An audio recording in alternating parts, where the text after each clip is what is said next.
Check out this beautiful neck I got in. Yeah, this is a fretless neck, as you can see. It's a Goncalo Alves on the back. Really beautiful. It's that quarter sawn grain, so it's nice and wide. And it's Macassar ebony on the front. So it's black, but it's got some nice tan and brownish lines going through it. Cool. This will be on a beautiful bass, I assure you. I've got the one in mind I'm going to put it on. What I really thought I'd talk to you today about is not just practicing the bass per se, but what it takes to sort of get going, particularly off of a hump, where maybe you've been playing a while and you go, man, I'm sort of stuck at a plateau, or I've been playing the same stuff over and over. Well, I just recently had a gentleman tell me on Real Bass Lessons, thank me for the fact that he's now doing that cycle of fourths every day, he says. And unbelievable, Jim, it actually works. Well, that's what I want to talk to you about. The most difficult thing in education, you've heard me say this, is that we don't know what we don't know till after we do it. Then we sort of go, oh my God. And I teach a lot of students, not just online, privately, but you all see my Real Bass Lessons videos. And it truly amazes me how many people go, Jim, that was cool, but then they don't do it. And they genuinely want to learn to play better. Some people are just too lazy to practice, and that's fine. No pain, no gain. You're not going to get better just doing nothing. But some people tend to do the same thing over and over and aren't willing to work on things that they're not good at.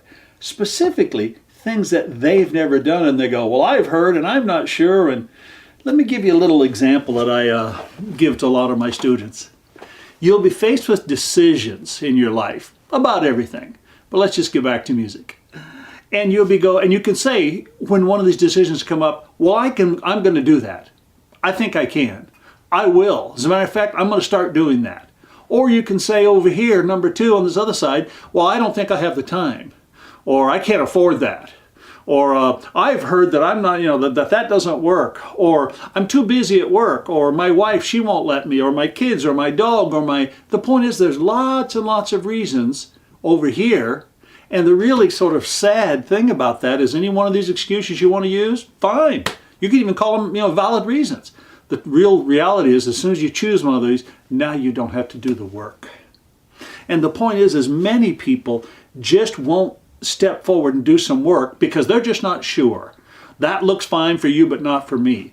Well, folks, all I can talk about is me, and that is, why would I tell you to do things that aren't necessary? Invariably, the students who trust me, and that's what it really comes down to, and begin to do what I tell them to do, if they'll get going and do it consistently for 30 days, they always go, oh my God, Jim, I had no idea. That's what I needed. That's what I was looking for. Correct. The point is we can't see where we've not been. And if you're going to go someplace, you've never been there, well, you need a map. You need a teacher. You need a guide. You need direction. Learning is all about stepping out on faith. See, we're not talking about a transfer of knowledge. That's what most people think, music lessons, bass lessons are. And that's a teeny, teeny bit of it. When someone watches my Real Bass Lesson, I've actually had guys say, Jim, that's all right, but I already knew all that stuff. Well, that's irrelevant what you quote know. Get your freaking bass out and play it with me. And if you can't, well, guess what? That's a good thing that you need to learn to do. There are secrets around the corner, and you won't know them until you get there. See, I can't tell you what it is. You're going to have to experience it. If you're going to go somewhere and you've never been there, well, you need a guide. And you have to trust them if the directions are right. Otherwise, you just sort of stop. To really learn well, to practice and improve well, it takes faith. You have to have some faith and confidence in the person who's giving you some direction. And no, it's not enough just to read everything on the web and go, boy, I'll do all of that. All of that doesn't necessarily apply to you. And so you say, well, Jim, what do I do? Well, that's between you and your private teacher specifically. But you're going to have to step out on faith and practice some things enough until you start seeing results. I know everybody's, they want the result now. Prove it to me, show it to me, tell me. It doesn't work that way at all. I'm just always, so disheartened when I know that people are watching my stuff, my videos and stuff, and going, man, that's cool, Jim, wish I could do that. Well, get to practicing. I assure you, you can. I hope you can take this in a positive light. It sounds like I'm giving you a little lecture, and I guess I am because I'm talking to the people who are wanting to get better, but are sort of stuck, not knowing what to do. Well, guess what? You can learn to do anything if you'll just get excited about it and do it. And you say, well, yeah, but I don't know if it's going to work. Well, of course you don't. That's why you're the student. We never know how something's going to end up until we get to the end of it.